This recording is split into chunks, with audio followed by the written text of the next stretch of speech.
Lahat tayo. Para rin tayong Barabas eh. Hindi tayo pumatay, pero nag-rebel tayo. We take for granted. We do not appreciate kung ano yung ginawa ni Jesus sa atin. It's the greatest exchange. Dapat tayo yung mag-suffer. Tayo dapat yung ma-crucify. Tayo yung guilty eh.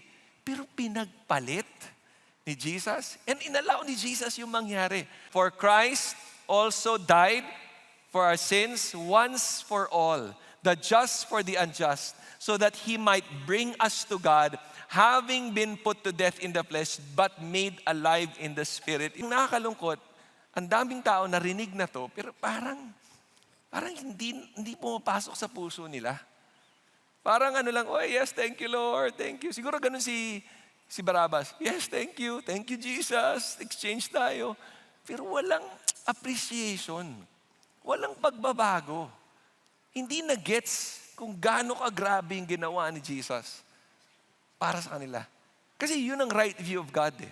Pag na-gets mo na hell ka, wala ka talagang pag-asa, wala akong pag-asa apart from Jesus, and ginawa niya yung greatest exchange, magkakaroon ng tamang pananaw kay Jesus. Susundin ko talaga siya. I'm gonna be an effective witness for Him.